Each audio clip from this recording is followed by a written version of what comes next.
میرے محترم بزرگوں دوستو، سمجھنے کی بات یہ ہے اور پوری امت اور انسانیت کو سمجھانے کی بات یہ ہے کہ اللہ تعالیٰ نے روئے زمین پر بسنے والے ہر ایک مرد اور ہر ایک عورت کی دنیا اور آخرت کے بنانے کے لیے اللہ نے اپنے پاس سے دین اتارا ہے، اور قرآن پاک میں اعلان فرما دیا ان الدین عند اللہ الاسلام۔ فرمایا اب ساری انسانیت کے لیے زندگی گزارنے کا جو طریقہ اللہ کے یہاں پسندیدہ ہے وہ صرف دین اسلام ہے۔ وَمَن يَبْتَغِي غَيْرَ الْإِسْلَامِ دِينًا فَلَن يُقْبَلَ مِنْهُ وَهُوَ فِي الْآخِرَةِ مِنَ الْخَاسِرِينَ۔ فرمایا جو اسلام کے علاوہ اور کسی راستے پر چل کر آئے گا اللہ کے یہاں مقبول نہیں ہوگا، اور اس کی آخرت ہمیشہ ہمیشہ کے لیے اجڑ جائے گی جہاں کبھی بھی آبادی نہیں ہوگی۔ اس لیے میرے دوستو، اللہ تعالیٰ نے ساری انسانیت کی کامیابی کے لیے دین اسلام اتارا ہے کہ زندگی جو بنے گی وہ بھی دین ہی کے راستے سے بنے گی، اور آخرت بھی جو بنے گی وہ صرف دین ہی کے راستے سے بنے گی، اور ہماری پوری محنت کی اور بھاگ دوڑ کی بنیاد دین ہے کہ ہر فرد امت کی زندگی میں پورا دین اپنی حقیقت کے ساتھ میں آ جائے۔ تو اللہ تعالیٰ نے دنیا اور آخرت کے بنانے کے لیے دین اتارا ہے، اور اپنی سنت روئے زمین پر یہ جاری فرمائی ہے کہ جو کوئی بھی پوری دینداری کے ساتھ جیے گا اور دینداری پر مرے گا، اللہ اس کی دنیا بھی اچھے سے اچھی بنا دیں گے اور اس کی آخرت جنت کی شکل میں ایسی بنا دیں گے کہ جس کے بعد کبھی بھی بربادی نہیں ہوگی، ہمیشہ آباد ہی آباد رہے۔ اور جو بے دینی کے ساتھ زندگی گزارے، چاہے دنیاوی اعتبار سے کتنے ہی بڑے نقشوں کے مالک کیوں نہ ہو، اور جو بے دینی پر مرے تو اللہ نتیجتاً اس کی دنیا بھی اجاڑ دیں گے اور آخرت ایسی اجڑے گی جہنم کی شکل میں کہ اس کے بعد کبھی بھی آبادی نہیں ہوگی۔ یہ اللہ کی طرف سے ایسی پکی ٹکی سنت ہے کہ جس میں کبھی بھی تبدیلی نہیں ہوگی۔ فَلَن تَجِدَ لِسُنَّتِ اللَّهِ تَبْدِيلًا وَلَن تَجِدَ لِسُنَّتِ اللَّهِ تَحْوِيلًا۔ فرمایا اللہ کی سنت کو کبھی بدلتا ہوا نہیں پائیں گے۔ اس لیے یہ سمجھنے کی ہے اور پوری امت اور انسانیت کو سمجھانے کی ہے کہ اللہ کے یہاں کامیابی کا سبب حقیقی صرف دین ہے۔ رہا دنیا میں جتنے اسباب ہیں جس میں روزی روٹی کی تلاش میں لوگ لگتے ہیں، تجارت ہے، کھیتی ہے، ملازمت ہے، مزدوری ہے، ڈاکٹری ہے، انجینئرنگ ہے، سائنس ہے، حکومت ہے، یہ جتنے اسباب ہیں، ایسا ہی دنیا میں جتنے اچھے برے حالات انسانوں پر آتے ہیں انفرادی اجتماعی طور پر، کبھی خوشی ہے، کبھی غمی ہے، کبھی بیماری ہے، کبھی تندرستی ہے، کبھی راحت ہے، کبھی تکلیف ہے، کبھی مالداری ہے، کبھی غریبی ہے۔ غرض یہ کہ یہ جتنے حالات اور اسباب ہے اس کا تعلق نہ تو کامیابی کے ساتھ ہے اور نہ تو ناکامی کے ساتھ ہے۔ کوئی سبب کامیابی کے لیے نہیں ہے اور کوئی سبب ناکامی کے لیے نہیں ہے، کوئی بھی حال کامیابی کے لیے نہیں ہے اور کوئی حال ناکامی کے لیے نہیں ہے، بلکہ یہ جتنے اسباب اور حالات ہیں یہ صرف امتحان کے لیے ہے اور دنیاوی زندگی کے گزارے کے لیے ہے۔ اللہ تعالیٰ ہر ایک انسان کو چھوٹے بڑے سبب میں اپنے علم اور حکمت کے ساتھ رکھ کر یہ آزمانا چاہتے ہیں کہ اس سبب میں رہ کر یہ حکم کا پابند ہوتا ہے اور یہ طریقے کا پابند ہوتا ہے یا اپنے خواہش کے تابع ہو کر زندگی گزارتا ہے۔ جو حال بھی اللہ کی طرف سے آیا ہے اس حال میں یہ حکم پورا کرتا ہے یا اپنی خواہش پر چلتا ہے، اس امتحان کے لیے اللہ نے اسباب اور حالات کو پیدا کیا۔ ان اسباب اور حالات میں کامیابی اللہ کے دینے سے آئے گی اور اس میں ناکامی بھی اللہ ہی کے دینے سے آئے گی۔ کامیابی کے آنے کا راستہ ان اسباب میں اور حالات میں حکم کو پورا کرنا ہے اور نبی کے طریقے پر چلنا ہے، اور ناکامی کا راستہ خواہش پر چلنا ہے، منمانی پر چلنا ہے، اور دنیا میں جینے کے دو ہی راستے ہیں، تیسرا کوئی راستہ نہیں ہے۔ ایک راستہ حکموں والا راستہ ہے جو نبی لے کر دنیا میں تشریف لاتے ہیں، اور ایک راستہ خواہشات والا ہے، منمانی والا راستہ ہے۔ یہ فرعون کا، شداد کا، حامان کا، ابی یہ راستہ جہنم کا راستہ ہے، حکموں والا راستہ، طریقے والا راستہ، یہ کامیابی والا راستہ ہے اور یہ جنت والا راستہ ہے۔ اور اس بات کو اچھی طرح ساری انسانیت کو قیامت تک کے لیے سمجھانے کے لیے اللہ تعالیٰ نے قوموں کے اور افراد کے واقعات کو بیان فرمایا ہے کہ اللہ تعالیٰ نے حکومت دیا حضرت سلیمان علیہ السلام کو اور داؤد علیہ السلام کو، اور یہ دونوں اپنی حکومت میں رہ کر کامیاب ہو گئے دین کی بنیاد پر، اور اللہ ہی نے حکومت دیا فرعون اور نمرود کو، اور یہ فرعون اور نمرود حکومت میں رہ کر بے دینی کے راستے سے ناکام ہو گئے، اللہ نے ان کو اجاڑ دیا۔ مال حضرت عبد الرحمن ابن عوف کو اللہ نے عطا فرمایا، اور اتنا مال عطا فرمایا کہ جب ان کا انتقال ہوا ہے تو ان کی وراثت میں تقسیم ہونے کے لیے سونے کی اتنی اینٹیں تھی کہ اس کو وارثوں میں تقسیم کرنے کے لیے کاٹ کر کے وارثوں میں تقسیم کیا گیا تو کاٹنے والوں کے ہاتھوں میں چھالے پڑ گئے۔ اتنا مال دے کر اللہ نے ان کو مالداری میں چمکا دیا، اور ان 10 صحابہ میں سے وہ ہے جن کو اللہ کے نبی صلی اللہ علیہ وسلم نے دنیا ہی میں جنت کی بشارت عطا فرمائی۔ دوسری طرف اللہ نے قارون کو مال دیا، اور اس قارون نے مال میں بے دینی کا راستہ اپنایا تو اللہ تعالیٰ نے اس کو مال کے نقشے میں رہ کر زمین میں دھسا دیا، اور یہ قیامت تک زمین میں دھستا ہی چلا جائے گا۔ تجارت مہاجرین کے پاس تھی، اللہ تعالیٰ نے مہاجرین کو تجارت میں چمکا دیا، اور تجارت قوم شعیب کے پاس تھی، اللہ تعالیٰ نے قوم شعیب کو تجارت میں رکھ کر اجاڑ دیا۔ باغات انصار مدینہ کے پاس میں تھے رضی اللہ عنہم کے پاس، اللہ تعالیٰ نے ان کو باغات میں رکھ کر چمکا دیا، اور اتنی برکت مدینہ کے کھجور میں دیا کہ صدیاں بیت گئی ہے اور پوری دنیا کے لوگ کھا رہے ہیں، کھلا رہے ہیں، لے کر جا رہے ہیں، اور ابھی تک وہ ختم نہیں ہو رہی ہے، اس لیے کہ دین کی بنیاد پر اللہ نے ان کو باغات میں رکھ کر کے چمکا دیا۔ اور قوم سبا کو اللہ تعالیٰ نے باغات میں رہ کر اجاڑ دیا۔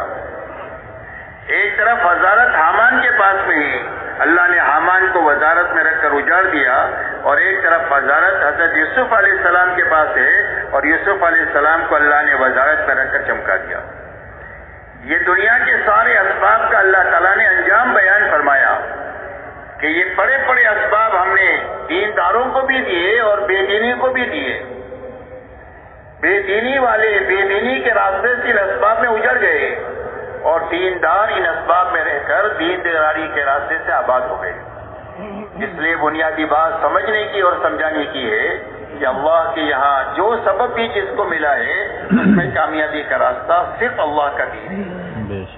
اس لیے میرے دوستو، دعوت اور تبلیغ کے راستے سے محنت کسی کا ایمان والے کو اس کے کاروبار کے چھوڑانے کی محنت نہیں ہے، یا اس کے گھر کے نظام کو اجاڑنے کی محنت نہیں ہے، بلکہ یہ محنت اس بات کی ہے کہ جو مسلمان جن شعبوں میں ہیں ان شعبوں میں رہتے ہوئے اللہ کے حکموں پر چلنے کی اور نبی کے طریقے پر چلنے کی طاقت پیدا کر لے، جب اپنے نبی کے طریقے پر یہ چل لے گا اور اللہ کے حکم کو اپنے اپنے شعبوں پر پورا کر لے گا تو ان شعبوں میں رکھ کر اللہ اس کو کامیاب کر دیں گے۔ جس طرح عبادت کے راستے سے کامیاب کریں گے ایسا ہی ان مشغلوں کے راستے سے بھی اس کو کامیاب کریں گے۔ اسی لیے حدیث پاک میں آتا ہے التاجر الصدوق الامین مع النبیین والصدیقین والشہداء والصالحین، فرمایا سچا اور امانتدار تاجر بڑا کام کرتا ہے، امپورٹ ایکسپورٹ کا کام کرتا ہے، کروڑوں خربوں میں کھیلتا ہے، لیکن امانت داری ہے، سچائی ہے، تو فرمایا قیامت کے دن اللہ اس کو نبیوں کے ساتھ، صدیقین کے ساتھ اور شہداء کے ساتھ اٹھائیں گے۔ اس کی تجارت دنیا نہیں ہے، دین ہے، اللہ اس دین کے راستے سے اور تجارت کے راستے سے اس کو یہ اونچا مقام آخرت میں عطا فرمائے۔ ایک آدمی کھیتی کرتا ہے اور کھیتی شریعت کے مطابق کرتا ہے، اللہ کے حقوق بھی ادا کرتا ہے، مخلوق کے حقوق بھی ادا کرتا ہے، تو فرمایا اس کی کھیتی جب تک ہری بھری ہوتی ہے وہ اللہ کی پاکی بیان کرتی ہے اور اس کا ثواب کسان کو ملتا ہے۔ جانور دانہ کھا جائے، چور چوری کر جائے تو فرمایا اس پر تاجر کسان کو صدقے کا ثواب ملے گا۔ اس اس کے لیے اس کی کھیتی یہ دنیا نہیں ہے بلکہ اس سے اس کی آخرت اچھے سے اچھی اللہ بنائے. ایک آدمی مزدور آدمی ہے، غریب ہے، اللہ تعالیٰ نے اس کے لیے مصلحت غربت میں رکھی ہے، اس لیے کہ اللہ جانتے ہیں کہ کس کے لیے مال مفید ہے، کس کے لیے غربت مفید ہے. کسی کا دین مال کے ساتھ اٹکا ہوا ہوتا ہے کہ اگر مال چلا جائے تو یہ کافر ہو جاوے، اور کسی کا دین فقر کے ساتھ اٹکا ہوا ہوتا ہے، اگر اس کے پاس مال آ جائے تو یہ سرکش بن جائے. حضرت عیسیٰ علیہ السلام کے زمانے میں حضرت عیسیٰ علیہ السلام ایک جگہ سے جا رہے تھے، راستے میں ایک آدمی کو دیکھا کہ اس کے پاس پہننے کے لیے کپڑے بھی نہیں ہے اور وہ مٹی میں اٹا ہوا ہے اپنے بدن کو چھپانے کے لیے. حضرت عیسیٰ علیہ السلام سے یہ کہا اس نے کہ اللہ کے نبی میرے لیے دعا کر دیجئے کہ اللہ میرے لیے آسانی پیدا فرما دے. اس کے لیے آسانی اللہ کے نبی کی دعا کی برکت سے اللہ نے آسانی کے اسباب پیدا فرما دیے. کچھ دنوں کے بعد وہ جا رہے تھے، دیکھا ایک بڑا مجمع ہے اور وہ مجمع ایک دوسرے کے کندھے پر رہ کر اس میدان میں ایک آدمی ہے اس کو دیکھ رہا ہے. پوچھا کیا ہو رہا ہے؟ فرمایا ایک آدمی نے شراب پی ہے، زنا کیا ہے، قتل کیا ہے، اس کے بدلے میں اس کو قتل کیا جا رہا ہے. فرمایا کون آدمی ہے ایسا؟ فرمایا یہ غریب آدمی ہے جس کے پاس پہننے کے کپڑے نہیں تھے، جب اس کے پاس مال آیا تو اس میں سرکشی آئی اور یہ سارے جرائم کر کے اس انجام کو یہ پہنچا. اس لیے میرے دوستو، اللہ جس کو بھی دیتے ہیں علم اور حکمت سے دیتے ہیں. کسی کے لیے زیادہ ہی مفید ہوتا ہے، کسی کے لیے کم ہی مفید ہوتا ہے. لہذا ایک آدمی کو اللہ نے غریب بنایا ہے، روز محنت کرتا ہے، روز کھاتا ہے، لیکن حدیث پاک میں آتا ہے کہ وہ صبح میں جب مزدوری کے لیے نکلتا ہے اور شام کو مزدوری کر کے واپس آتا ہے، اللہ کے حق کو پہچانتا ہے اور مخلوق کے حقوق کو بھی پہچان کر کے اپنی مزدوری میں چلتا ہے، نہ مال میں چوری کرتا ہے نہ جان میں چوری کرتا ہے. تو فرمایا شام کو اس حال میں واپس لوٹتا ہے کہ اللہ اس کے سارے گناہوں کو معاف فرما دیتے ہیں. روز مقدر کی روزی بھی مل رہی ہے اور روز مغفرت بھی مل رہی ہے اللہ کے خزانے سے.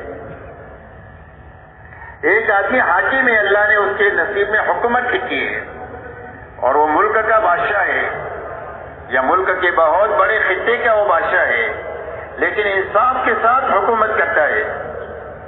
تو فرمایا قیامت کے دن اللہ تعالیٰ اس کو عرش کے سائے میں جگہ دیں گے، جبکہ اللہ کے سائے کے سوا کوئی سایہ نہیں ہوگا. اتنا بڑا مقام قیامت کے دن اللہ تعالیٰ اس کو عطا فرمائیں گے انصاف کے ساتھ حکومت کرنے کے نتیجے میں. اس کی حکومت دنیا نہیں ہے، اس کا حکومت کرنا دین ہے.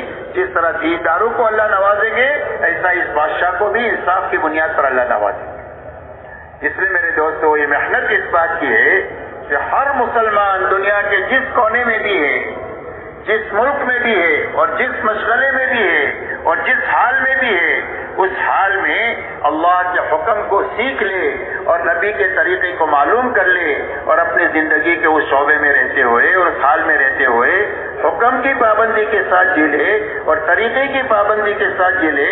اللہ اس حال میں اور اس سبب میں رہ کر اس کو کامیاب کر دیں گے. یہ محنت اس بات کی ہے میرے دوستوں.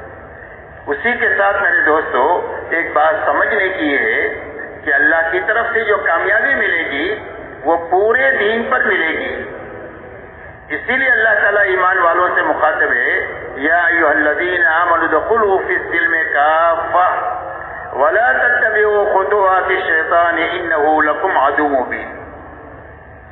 اللہ جل شانہ قرآن پاک میں ارشاد فرماتے ہیں کہ اے ایمان والو، اسلام میں اور دین میں پورے داخل ہو جاؤ اور شیطان کے نقش قدم پر مت چلو، اس لیے کہ شیطان تمہارا کھلا ہوا دشمن ہے. جب زندگی میں دین پورا ہوگا تو اللہ کی طرف سے وعدے سارے قرآن میں کیے ہوئے پورے ہو جائیں گے اور اللہ تعالیٰ کامیابی کے اسباب دنیا میں پیدا فرما کر ان کو کامیاب کر دیں گے. اور جب زندگی میں دین ادھورا ہوگا تو دنیا میں نقد مصیبتیں آئیں گی. فرمایا ما اصابکم من مصیبت فبما کسبت ایدیکم ویعفو عن کثیر. اللہ فرماتے قرآن پاک میں جو مصیبت بھی تمہارے پاس آ رہی ہے وہ تمہارے ہاتھوں کے غلط کاموں کی وجہ سے آ رہی ہے اور بہت ساری غلطیاں اللہ تعالیٰ معاف فرما دیتے ہیں. فرمایا وَلَنُذِيقَنَّهُم مِّنَ الْعَذَابِ الْأَدْنَىٰ دُونَ الْعَذَابِ الْأَكْبَرِ لَعَلَّهُمْ يَرْجِعُونَ. اللہ فرماتے ہیں کہ بڑا عذاب جو موت سے شروع ہوگا اس سے پہلے دنیا میں چھوٹی چھوٹی تکلیف کی شکلیں ہم پیش کر کے دنیا میں اس لیے بھیجتے ہیں تاکہ اپنی غلط زندگی سے یہ توبہ کر کے اللہ کی طرف رجوع کرے. یہ بھی ایمان والوں کے حق میں رحمت ہوتا ہے کہ اللہ کی طرف رجوع کی توفیق مل جائے. اس لیے میرے دوستو دنیا میں جب دین ادھورا ہوگا تو دنیا میں نقد مصیبتیں آئیں گی. جو کوئی بھی مصیبت اس وقت میں دنیا میں نظر آ رہی ہے اپنی انفرادی اور اجتماعی زندگیوں میں اور اپنے چھوٹوں بڑوں کے اوپر وہ سارے حالات دنیا میں جو ہے یہ دین کی کمی کی وجہ سے. تو محنت اس بات کی ہے کہ ہر ایمان والے کی زندگی میں پورا دین آئے اور اپنے حقیقت کے ساتھ آئے. اسی لیے اللہ جل شانہ ہر ایمان والے مرد اور عورت سے یہ مطالبہ کرتے ہیں کہ اسلام میں اور دین میں پورے داخل ہو جاؤ اور شیطان کے نقش قدم پر مت چلو. شیطان تمہارا کھلا ہوا دشمن ہے. تو پورا دین پر داخل ہونے کے کیا معنی ہے؟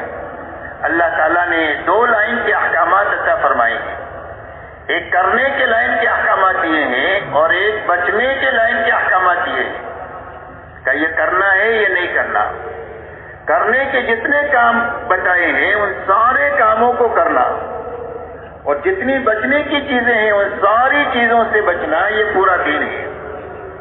اسی لیے علماء یہ فرماتے ہیں کہ اس آیت کریمہ کے شان نزول کے بارے میں مفسرین نے یہ لکھا ہے کہ آیت اتری ہے حضرت عبداللہ ابن سلام رضی اللہ تعالیٰ عنہ کے بارے میں جو اسلام سے پہلے ایک سچے آسمانی مذہب کے ماننے والے تھے. اسلام کے آنے کے بعد اللہ تعالیٰ نے اس سارے مذاہب کو منسوخ کر دیا اور پوری انسانیت کے لیے ایک ہی دین طے فرمایا، وہ دین اسلام ہے. اس مذہب میں جس کے وہ ماننے والے تھے اس میں اونٹ کا گوشت کھانا منع تھا. ان کے دل میں یہ بات آئی کہ اب میں نے اسلام قبول کر لیا ہوں، اسلام میں اونٹ کا گوشت کھانا حلال ہے، فرض واجب تو نہیں ہے. اگر میں نہ کھاؤں تو میرا اسلام پر بھی عمل ہو جائے گا اور پہلے مذہب کو جس کو میں مانتا تھا اس پر بھی عمل ہو جائے گا. ایسے اچھے جذبے سے ایک مباح چیز کو چھوڑ دیا. کوئی فرض نہیں چھوڑا، کوئی واجب نہیں چھوڑا، کوئی گناہ کا کام نہیں کیا، ایک مباح چیز کو چھوڑ دیا. مباح اسی چیز کو کہتے ہیں کہ جس کرو تو بھی ٹھیک ہے، نہ کرو تو کوئی بات نہیں. اس پر اللہ کی طرف سے قرآن میں آیت اتر رہی ہے کہ اے ایمان والو اسلام میں پورے داخل ہو جاؤ اور شیطان کے نقش قدم پر مت چلو، اس لیے کہ شیطان تمہارا کھلا ہوا دشمن ہے.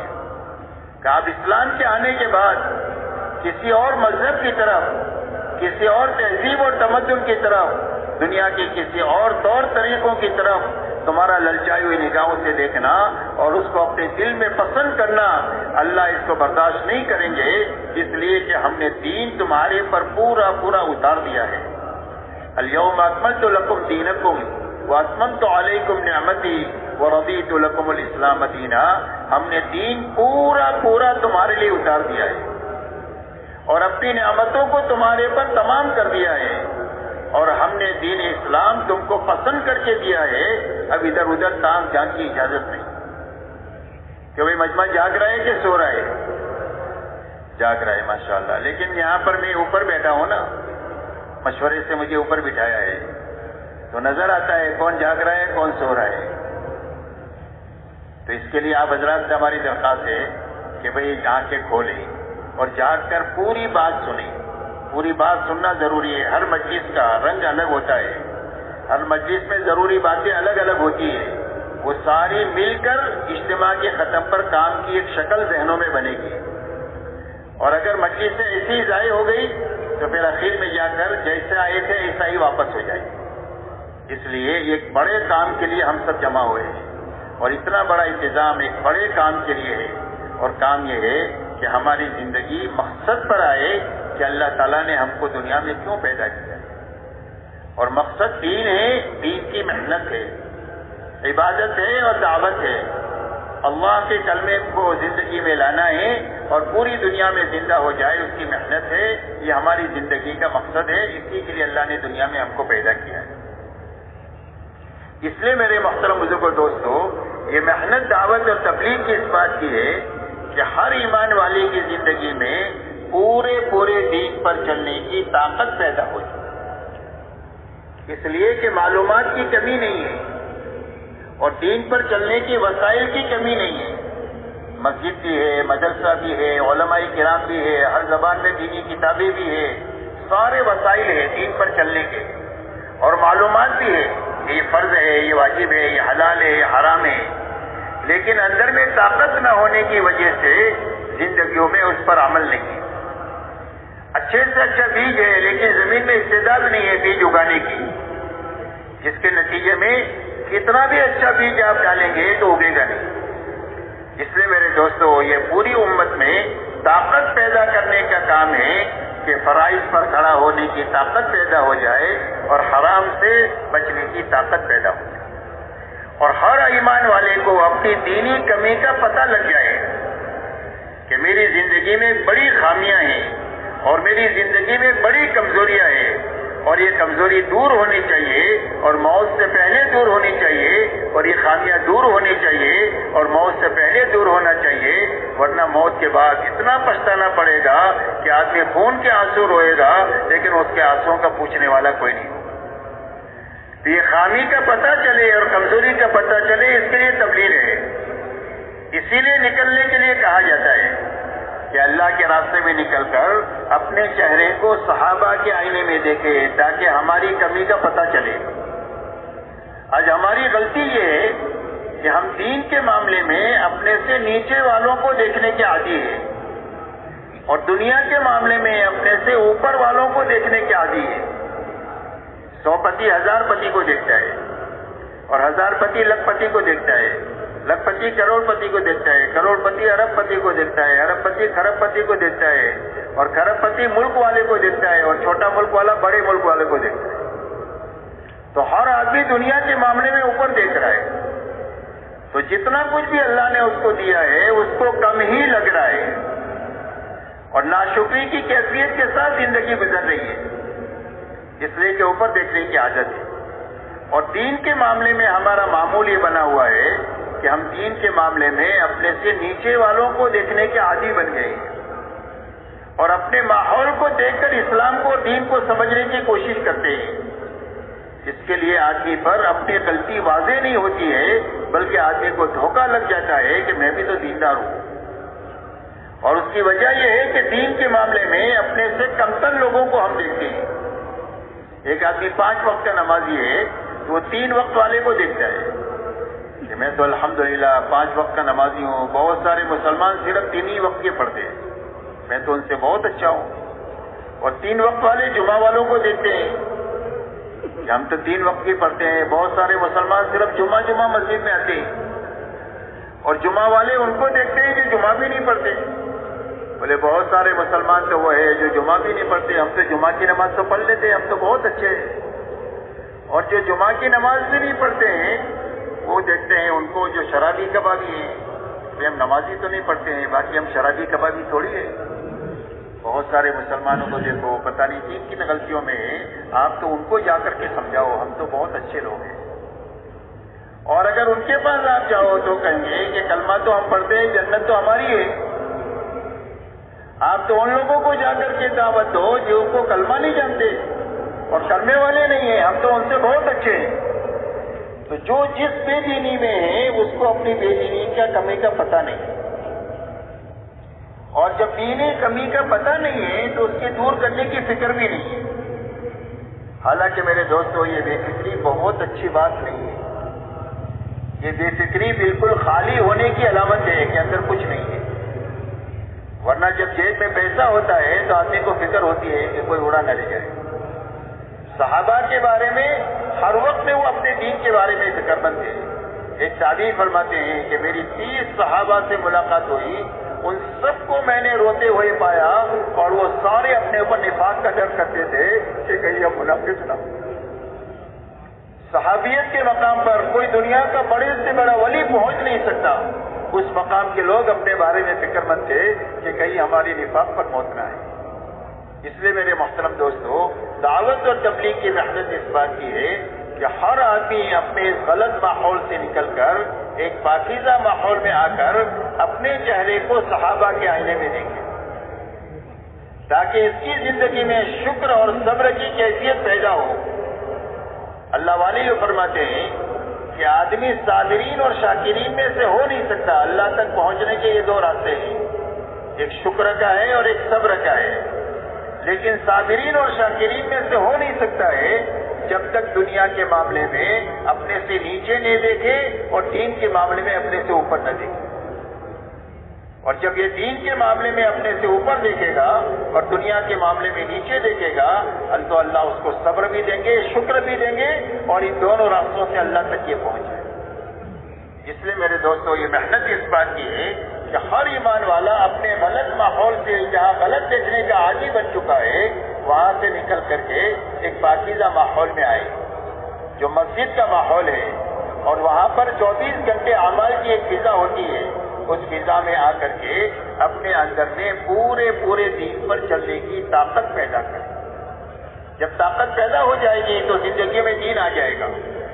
حضور صلی اللہ علیہ وسلم نے پوری امت میں پہلے محنت کر کے طاقت پیدا کیا حکموں پر چلنے کی، اور جب حکم پر چلنے کی طاقت پیدا ہو گئی، اب اللہ کی طرف سے جو احکامات آئے وہ سارے احکامات پر عمل جو ہے وہ آسان ہو۔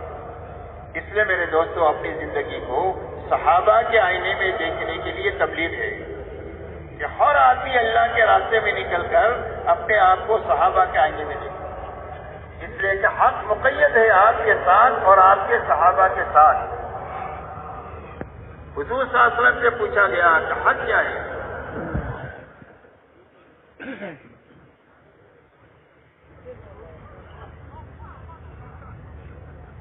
فرمایا ما انا علیہ واصحابی، فرمایا حق وہ ہے جس پر میں ہوں اور میرے صحابہ ہیں، اور فرمایا اس امت میں 72-73 فرقے ہوں گے اور سارے جہنم میں جائیں گے سوائے ایک کے۔ فرمایا کون جنت میں جائے گا؟ فرمایا جو میرے نقش و قدم پر ہے اور میرے صحابہ کے نقش و قدم پر ہے وہ جنت میں جائے گا۔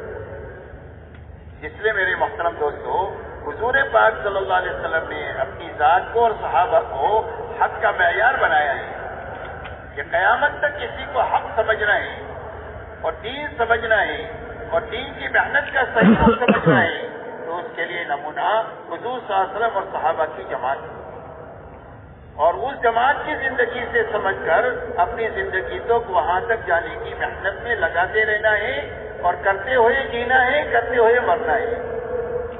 جب اس کو منزل بنا کر چلنا شروع کریں گے تو یا تو اللہ پہنچا دیں گے، اور اگر نہیں پہنچ سکے راستے میں مر گئے تو اللہ تعالیٰ ان پہنچے ہوئے لوگوں کے ساتھ حشر فرما دے گا۔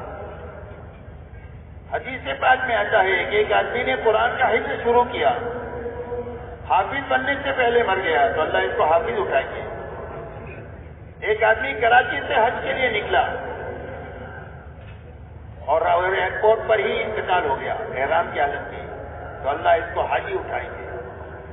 ہم صحابہ کو اپنی منزل بنا کر کے دنیا میں چلتے رہیں گے، کام کرتے رہیں گے، اللہ سے مانگتے رہیں گے، تو یا تو اللہ وہاں تک پہنچا دیں گے، اور اگر نہیں پہنچ سکے راستے میں مر گئے تو اللہ کی ذات سے امید کی جا سکتی ہے کہ اللہ ان کے ساتھ حشر فرما دے۔ اسی لیے مولانا الیاس صاحب رحمۃ اللہ علیہ سے پوچھا گیا کہ آپ اس محنت سے کیا چاہتے ہیں؟ فرمایا میں اس محنت سے یہ چاہتا ہوں کہ حضور صلی اللہ علیہ وسلم امت کو جہاں پر چھوڑ کر گئے تھے دوبارہ امت یا امت کا ایک حصہ وہاں تک پہنچ جائے جہاں پر حضور صلی اللہ علیہ وسلم امت کو چھوڑ کر گئے تھے۔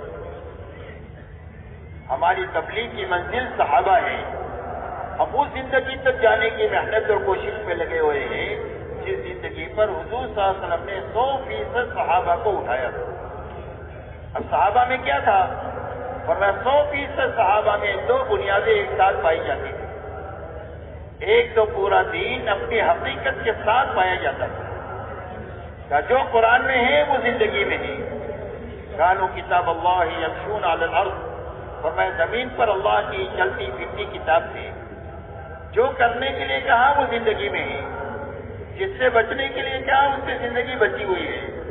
جن صفات سے متصف ہونے کے لیے اللہ نے قرآن میں فرمایا ہے اس صفات سے زندگی متصف ہے، اور جس صفات سے دور رہنے کا حکم دیا ہے ان صفات سے اپنی زندگی کو بچائے ہوئے ہے. وہ کتاب قرآن کا نمونہ تھے جو زمین پر چل پھر رہے. ایک مرتبہ ایک غیر مسلم نے کہا کہ تمہارا قرآن کہاں ہے؟ ایک صحابی کے اندر اشارے سے فرمایا ھذا کتاب اللہ یمشی علی الارض، فرمایا اللہ کی کتاب ہے جو زمین پر چل پھر رہی. تو ایک تو پورا دین اپنی حقیقت کے ساتھ زندگی میں تھا، اور زندگیوں میں دین پورا آئے گا تو اللہ کے وعدے پورے ہوں گے. اللہ تعالیٰ نے قرآن پاک میں بڑے بڑے وعدے کیے اس امت کے لیے. کیا اس امت کو ہم کیا دیں گے؟ فرمایا سربلندی دیں گے. فرمایا اس امت کو کیا دیں گے؟ فرمایا محبتیں دیں گے آپس میں. کیا اس امت کو کیا دیں گے؟ کیا اس کو خلافت دیں گے؟ کیا اس امت کو کیا دیں گے؟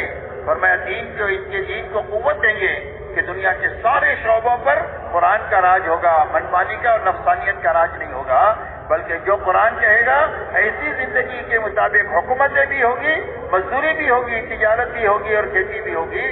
ہر آدمی اپنی ذاتی زندگی میں اور اجتماعی زندگی میں قرآن کے حکموں کا پابند بن کر کیجیے گا. ایسی قوت ہم دین کو عطا فرمائیں گے، اور ان کے خوف و ہراس کو امن سے بدل دیں گے. ان کے خوف و ہراس کو امن سے بدل دیں گے. دنیا کی زندگی کو پاکیزہ زندگی عطا فرما دیں گے، اور آخرت جنت کی شکل میں ان کی بنا دیں گے، جس کے بعد کبھی وہاں سے نکلنا نہیں چاہیں گے، کبھی وہاں سے ان کو نکالنا نہیں چاہیں گے. اس لیے میرے محترم بزرگوں دوستو، ایک تو 100% صحابہ میں پورا دین اپنی حقیقت کے ساتھ پایا جاتا تھا. دوسری بات صحابہ میں یہ تھی کہ 100% صحابہ نے اپنی جان اور مال کو اللہ کے دین کی محنت کے تقاضوں کے مقابلے میں بے قیمت بنایا تھا. کہ ہماری جان کی اور ہمارے مال کی کوئی بھی قیمت نہیں ہے اللہ کے مقابلے میں، اللہ کے حکم کے مقابلے میں، اور اللہ کے بھیجے ہوئے نبی کے طریقے کے مقابلے میں ہماری جان مال کی کوئی قیمت نہیں ہے. ایک جان لگانے کا تقاضا ہے تو ایک جان لگائیں گے، خوشی خوشی لگائیں گے. اور گھرانہ لگانے کا تقاضا ہے تو گھرانہ لگائیں گے. برادری لگانے کا تقاضا ہے تو برادری کو اللہ کے نام پر لگائیں گے. اور اگر پورے ملک کو لگانے کا تقاضا پڑے تو پورے ملک کو اللہ کے نام پر اور اللہ کے حکم پر لگائیں گے، اس لیے کہ اللہ بڑے اور اللہ کا حکم بڑا. ایسا ہی ہمارا مال ہماری نگاہوں میں بے قیمت ہے. مسلمان کا مال تو بہت قیمتی ہے. اگر یہ نماز پڑھ رہا ہو اور کوئی چوری کر جائے تو حکم یہ ہے کہ اپنی نماز کو توڑ کر اپنے مال کو یہ بچا لے. مسلمان کا مال تو بہت ہی قیمتی ہے، لیکن اللہ کے دین کا تقاضا آ جائے، اللہ کا حکم آ جائے تو اس کے لیے ہماری جان بھی حاضر ہے، ہمارا مال بھی حاضر ہے.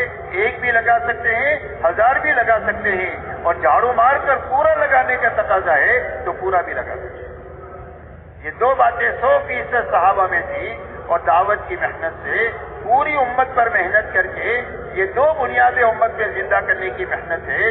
جب ایک مجمع امت کا ایسا بن جائے گا جس میں یہ دو بنیادیں زندہ ہوگی تو اللہ اس مجمع سے وہ کام لے لیں گے جو کام اللہ نے صحابہ سے لیا.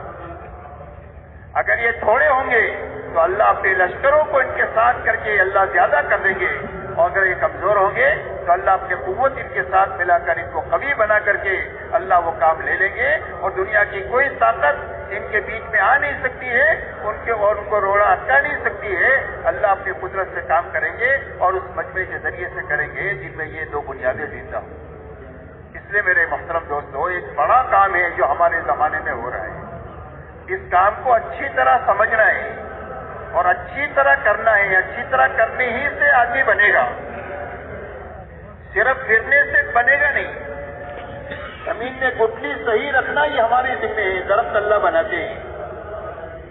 نطفے کو صحیح جگہ پہنچانا یہ انسان کے ذمہ ہے، انسان اللہ بناتے ہیں. ایسا ہی تبلیغ کا ایک کام ہے، اور اس کی بہت ساری بنیادیں ہیں. جن بنیادوں کے ساتھ یہ تبلیغ ہے، جب ان بنیادوں کے ساتھ یہ تبلیغ ہوگی تو اللہ سب سے پہلے اس محنت میں لگنے والے کو اللہ توبہ دیں گے، پچھلی زندگی پر ندامت عطا فرمائیں گے، اور اگلی زندگی میں صحیح چلنے کا عزم اور ارادہ عطا فرمائیں گے. اور توبہ میرے دوستو اتنی بڑی نیکی ہے کہ پچھلے سارے گناہ اللہ معاف فرما دیں گے اور آگے کے لیے اللہ سے ملنے کا اور اللہ سے قریب ہونے کا راستہ ہموار کر دیں گے۔ اس لیے میرے دوستو پہلی بات تو یہ کہ پورا مجمع اس مجلس میں اللہ سے توبہ مانگے پچھلی زندگی کے بارے میں، کہ وہ سارا مجمع تیار ہے اللہ سے ان 3 دنوں میں پچھلی زندگی پر توبہ پر آنسو بہا کر آئندہ زندگی صحیح گزارنے کا عزم اور ارادہ لے کر یہاں سے اللہ کے راستے میں جانا ہے، اور جو واپس جائیں وہ بھی کام کرنے کے جذبے سے جانا ہے کہ بھائی جائیں گے انشاءاللہ۔